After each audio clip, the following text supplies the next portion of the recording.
we have an interview with a legendary player in Raid Shadow Legends. I'm so excited to bring this to you today, guys.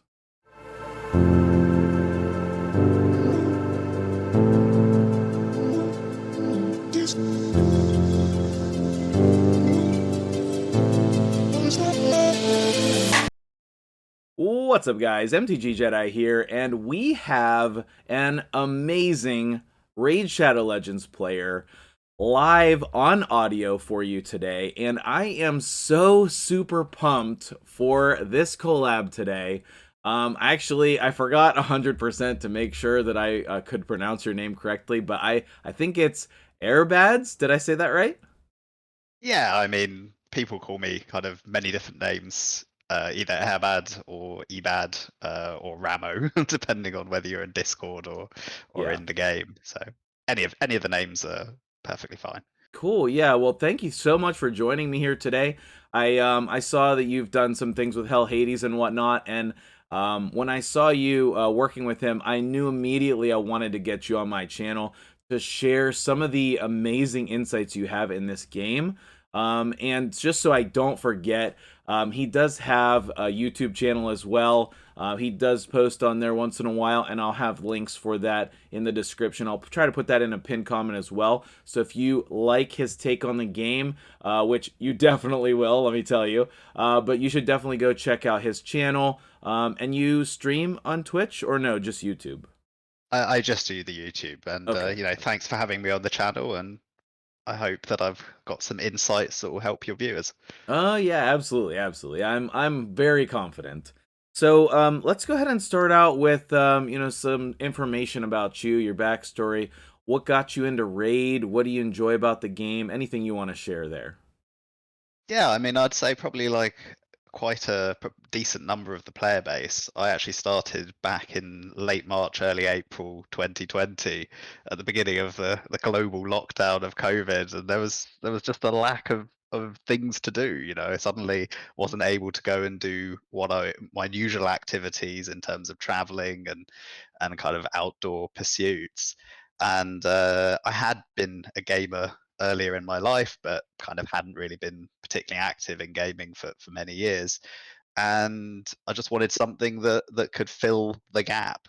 And it seemed to be a game that was had a bit of a following, was seemed reasonably popular, and the ability to play it on my phone anywhere, anytime. I just thought I'd give it a go, and I played it very casually for the first couple of months. And only over time did I start to peel back the layers and realize that there was actually quite a depth to the game, a complexity in terms of the strategy and what you could do, and that's when it became more of an interest to me. When I first played it a bit more casually, just kind of like this auto battling game that I didn't have a gacha background, Hmm. and I was just like, well, this is a bit gimmicky, a bit silly, like just picking a couple of champions and letting them run through. And the early levels, everything's so easy that there's not really any strategy involved. So you don't Right, really right. think about anything. You're just running your farmer through and going through normal campaign, hard, etc.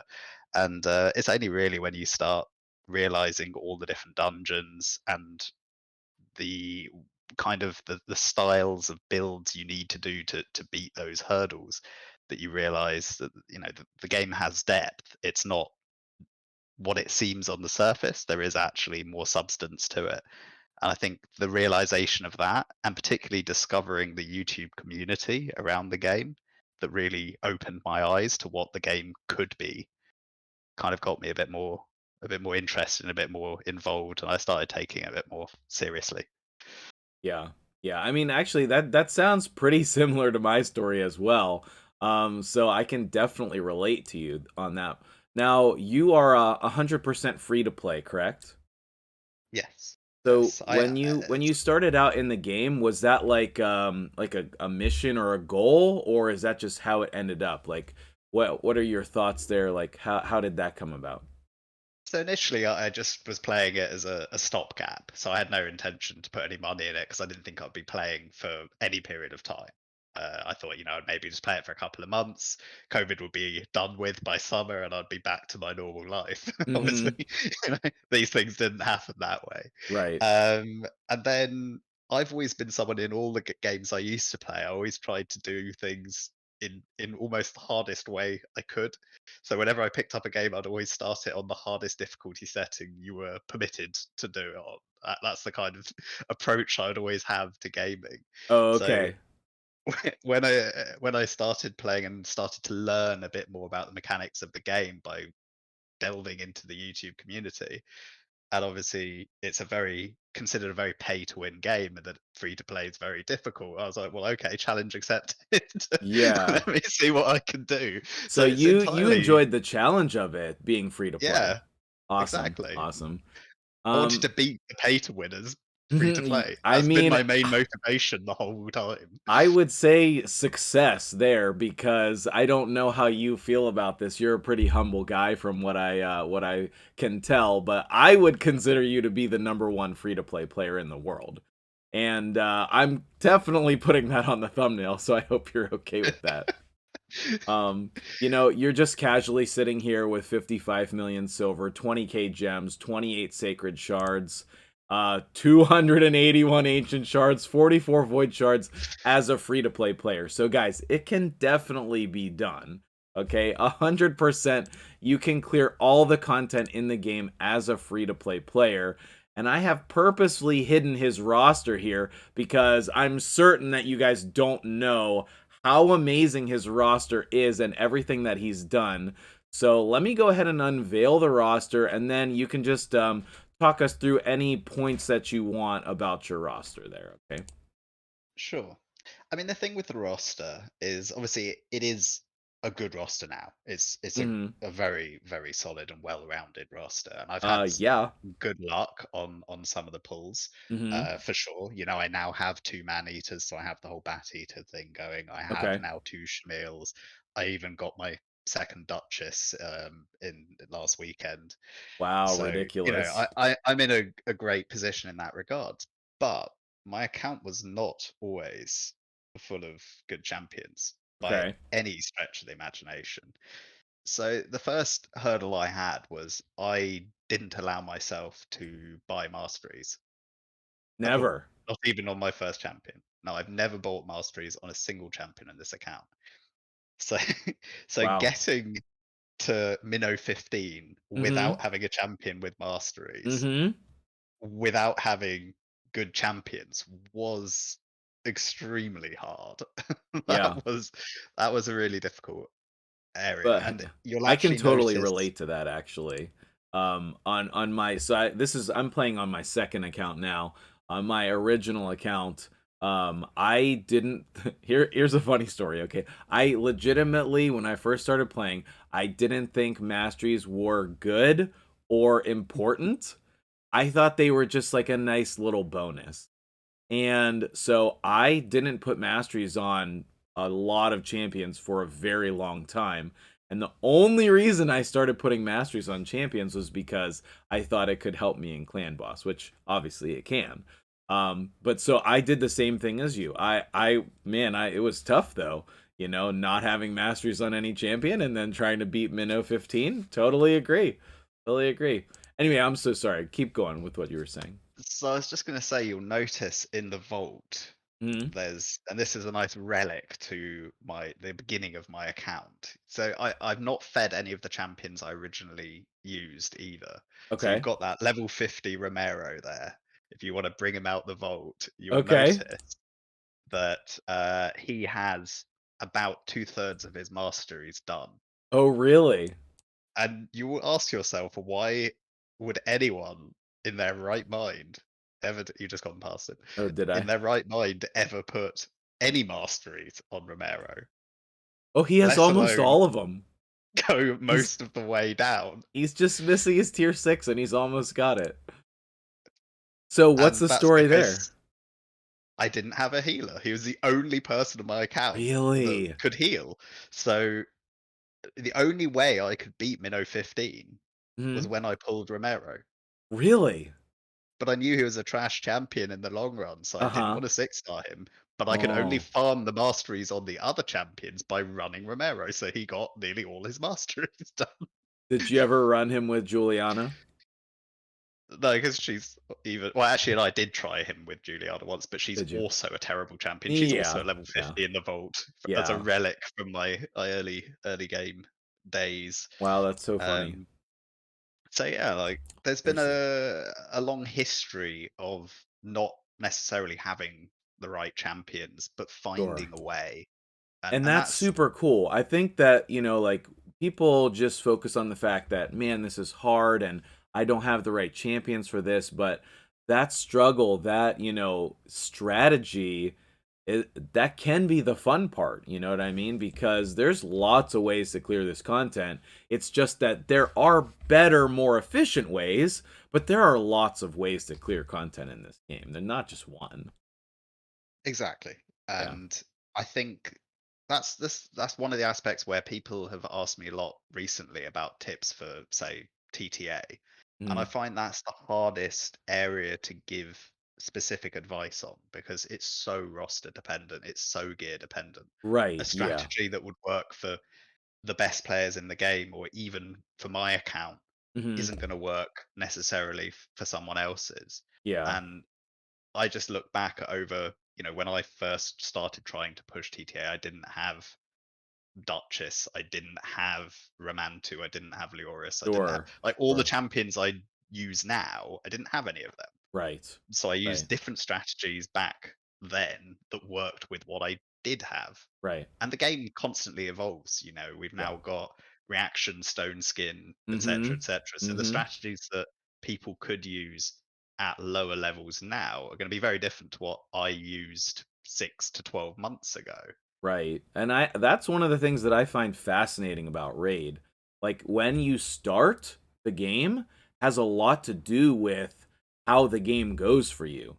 If you started, a couple months ago and you were able to do this fusion that's going on right now with Corrado, oh my goodness, that would make your playthrough so much easier in some ways because he does good damage. He's a great support skills in some ways to like control and debuff the enemies, and that's true for like a lot of different fusions. But Hmm. Yeah, I I agree. I think Karato, particularly for an early mid game player, the fact that he's got the AoE block cooldown skills mhm, is fantastic in yeah, terms of wave CC, which is usually something people struggle with. That's why Ninja was such a good free champion for people that started at that time. The yeah, AoE freeze just gives them instantly a way of nullifying damage and clearing wave content. And that mid game part is so much about clearing wave content. right, yeah. So I guess my next question would be, well, before we get to my actual next question, it's about how long have you been playing the game now? 2.5 years, 3 years? Well, no, it was what was it? End of March, early April 2020. So we're coming on to 2 years, Okay, approaching great, two great. years. So I like to give like a good time frame of how long it took you to get Ramantu because players think he's an unachievable goal, and as a free to play player, you were able to achieve that in under 2 years. So I just like to keep that as a reference point. My next question is, are there any champions on your roster that you feel like are underrated or, like that were particularly helpful to you in coming up through the game, like accomplishing all of the things that you've done in the game? Any underrated champions you want to point out? That's a good question. And I wouldn't say there are really any that I've used that are particularly underrated Okay. as such. But I did some unusual things. So my Okay. original Dragon 20 team, for instance, Sure. I I had pulled Nethril. He was Uh-huh. my first good legendary, and he was a bit of a game changer for my account. Obviously, became key to every dungeon team I ran, Yeah. and was key in my arena team as well through his CC abilities. Right. So because I needed to be able to run him in Dragon 20 and he's negative affinity, but I wouldn't Uh-huh. have been able to clear it otherwise because I didn't have any other crowd controllers at all. Okay. I was actually running Sandlashed Survivor as another Mm. negative affinity to tank for Nethril. So I was running double Interesting. negative affinity in Dragon Right. 20 to Right. clear it. That's super cool. That's super cool. Um, And yeah, go ahead. in addition to that, Sandlash Survivor was also my spider tank. So I had her in a high Oh, res lifesteal build. So I used her in Clan Boss in that same build, and Spider, and Dragon 20.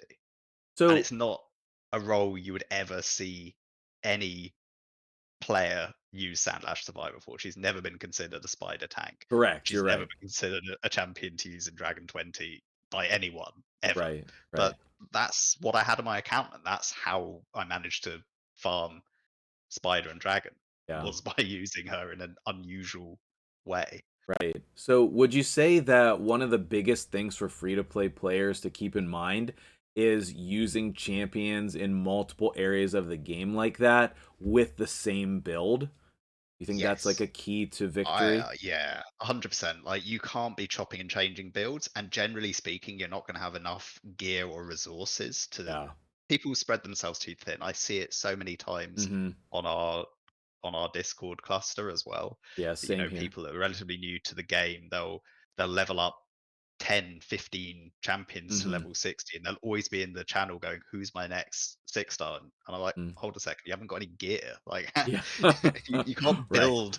If I like, I'm thinking now, I still struggle to build, say, 20 really top end builds, Sure, because yeah. obviously, what your top end build becomes exponentially higher, right? As you play Right. the game, Right. your what stat threshold you're looking for gets harder, higher and higher. So what you would consider a really good build at your account, you generally struggle to do more than 15 of them, if even that, in Yeah. terms of your top gear.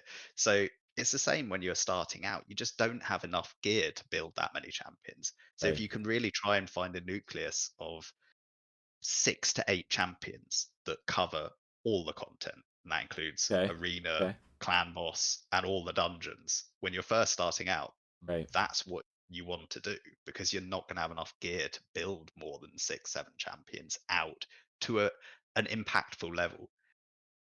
Okay. Yeah, I mean that makes a ton of sense. I flipped over to your summoning portal because I saw a red dot there. So you Save just everything. you save everything. I mean, that's got to be like the number one motto for free to play is just save everything, right? Yeah, just use it when you need it. If you Yeah. don't need it, why use it? If I needed any of those champions to clear any piece of content, I'd pull them in a heartbeat. Yeah. Yeah. So if I accidentally hit no, I'm just and obviously that's the same way with the shards. So like what as a free to play player, like what is your methodology? What is your thought process on when you should pull shards?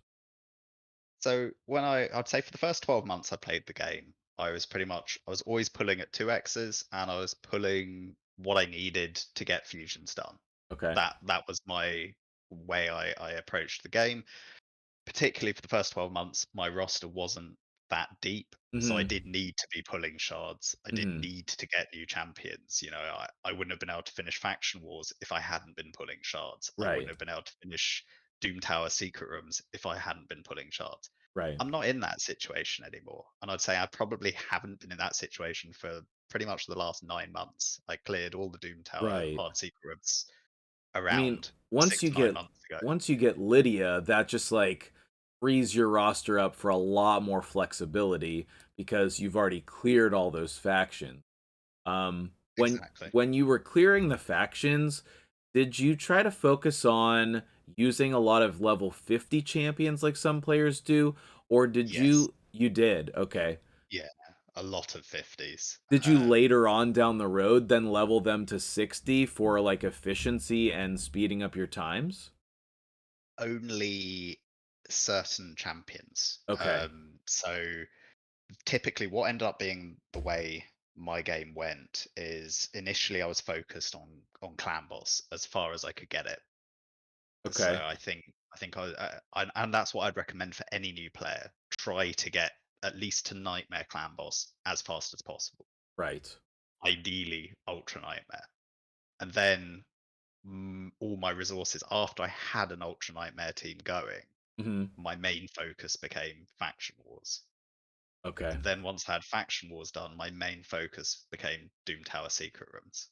Yeah, yeah, we'll definitely get to that here in a second. Yeah. So So when you ask, did I then rank up people to 60 to speed up my Faction War? My mm, Faction Wars was sped up as a consequence of leveling up champions for for the Secret Rooms. Right? It oh, was kind of interesting. it, Interesting. you're always looking for things that will double up. So you'll get a gain in one area of the game by working on another area. So Right, right, right, right.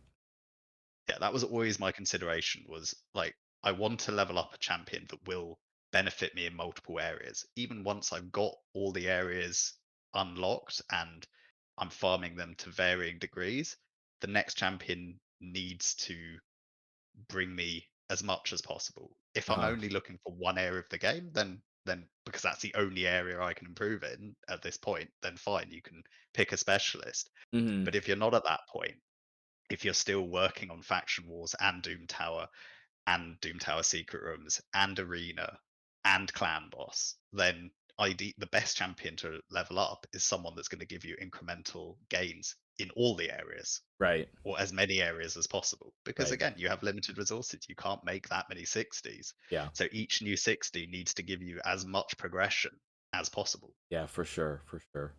And it's just a lot of it is time too and patience, right? Like you're not going to clear the hard Doom Tower in the first 6 months you're playing the game. You'd be lucky to clear the normal Doom Tower in the first 6 months, right?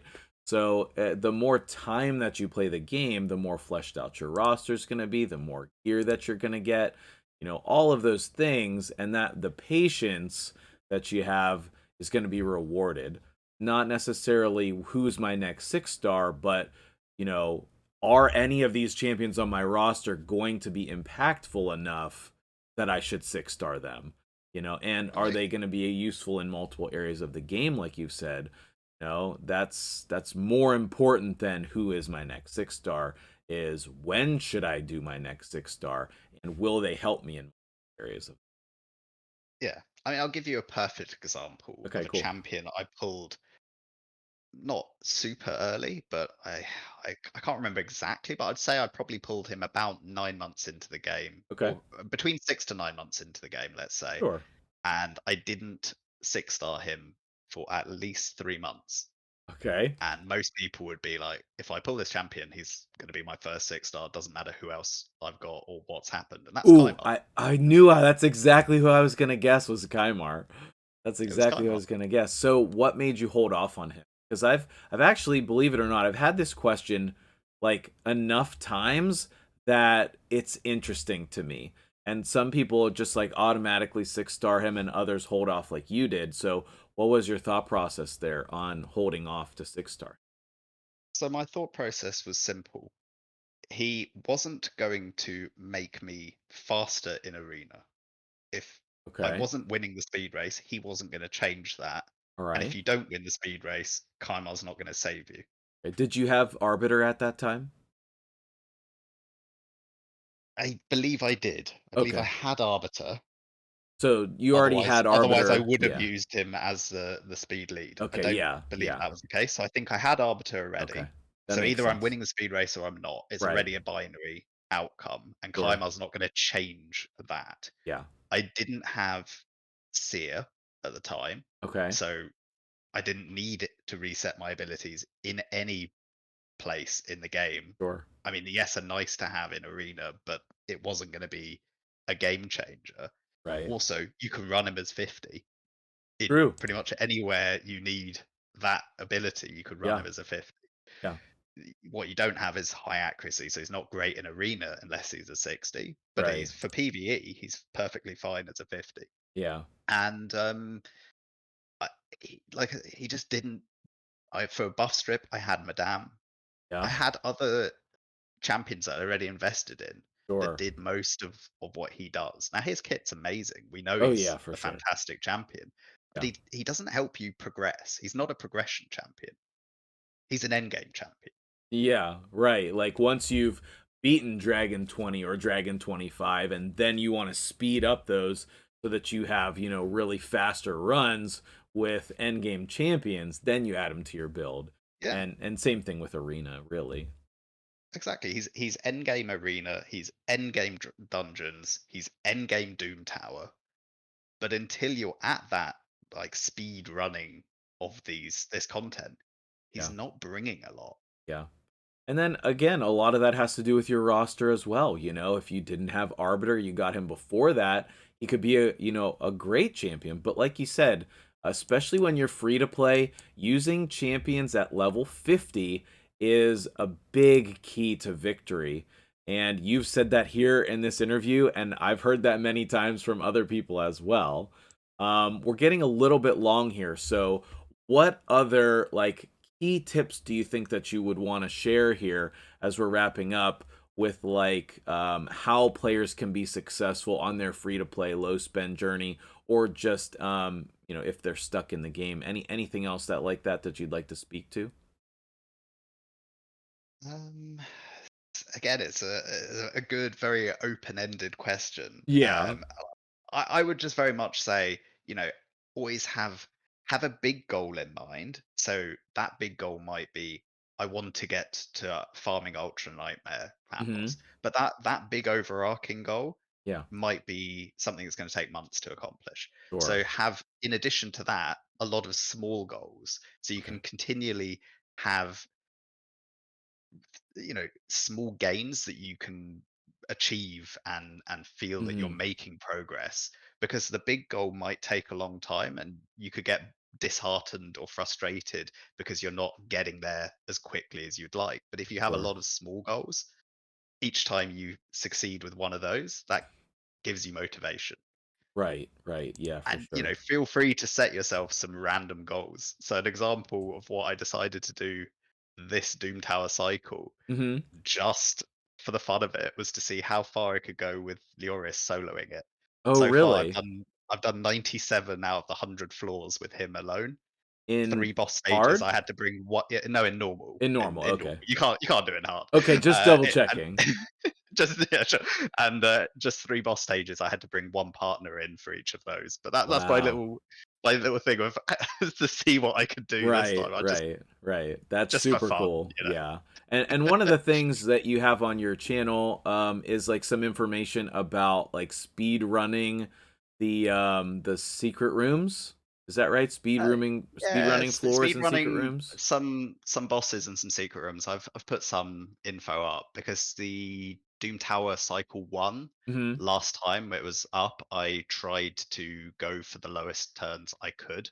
Yeah. And I was actually having a little battle with another guy in my cluster, Oh, and that's cool. we finished seventh and eighth, or sixth and seventh overall Okay. in the world, That's which is impressive, man. quite That's nice. impressive. Top 10 in the world. Is he free to play or no? He is not free to play, Okay, sure, sure. not So at it all. was like even within you and your friend, it was free to play versus pay to win. So that's Exactly. pretty cool as well. But yeah, guys, everything in the game can be accomplished as a free to play player. Even Ramantu Drakesblood, who may seem like an unachievable goal, is 100% achievable. As you can see here with the number one free to play player in the world, my dude Airbad. Last question here before we wrap it up. Is he worth it? How good is this champion so that players can wrap their heads around, should I be pursuing and pushing and setting my goals towards achieving him? What are your thoughts on this guy to wrap up the collab I would say today? he is completely one of a kind. The block passive skills is something that no other champion has, and that in itself makes him a fantastic champion. Now, in an ideal world, he would be support, not attack based, Uh-huh. for sure. Like that, if he was that kind of warlord style Yeah. champion, in terms of being a bit tankier, a bit more able to take a hit, Right. had an A2 that had a bit more use than what he currently does. Like it's not a particularly useful A2 personally. The Okay. A3 is fantastic though. Yeah. You know, he is one of that small group of champions that has the unique kit. that you can't replicate anywhere else. You know, we Okay. got what Hegemon, Krisk, Warlord, Ramantu, Valkyrie. Yeah. There's only a handful of, and Kaimar, I guess. There's only like a handful of these champions that are completely unique. There's no one else in the game that can do it. So And that you makes think that him he worth fully it. lives up to his ultimate accomplishment status in the game?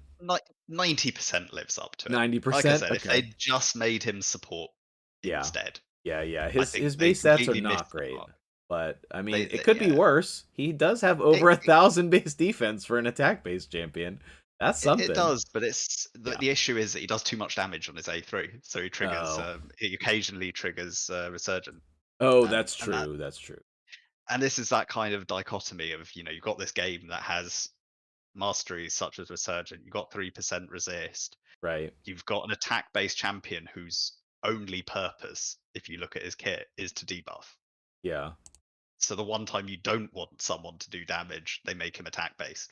It's just like, it's those little things that Plarium do, and you're just Yeah. like, you look at it and you go, why? I don't think Like, they this makes no know. I sense. don't think they know. I don't think they think about it. They're just like, oh, this looks fun. Let's just put this out there. Yeah. They're not playing at the same level as, like most platinum arena players. Right. Or So so yeah, any no, anything he's nearly fully worth it, but he's nearly still fully worth worth it. it. But he's If still that worth makes it. sense, Yeah, yeah, he's still absolutely. worth it. Well, anything else you want to say on the way out here? No, it's just it was a pleasure speaking to you today, and thank you for having me on the channel. And I hope everyone who's watching, whether you're free to play or whether you do spend on the game, just don't get disheartened if you're Yeah. finding something a challenge. There are creative ways of overcoming it, and there's Hmm. an amazing community within Raid. So you Yeah, will for sure. always find someone to help you. You will always find a video on just about any topic imaginable. And if there isn't one there, you can always ask a content creator to make one for you. Yeah, absolutely, absolutely. I do takeovers all the time, so I feel you on that. Well, thank you so much for joining me on the channel today.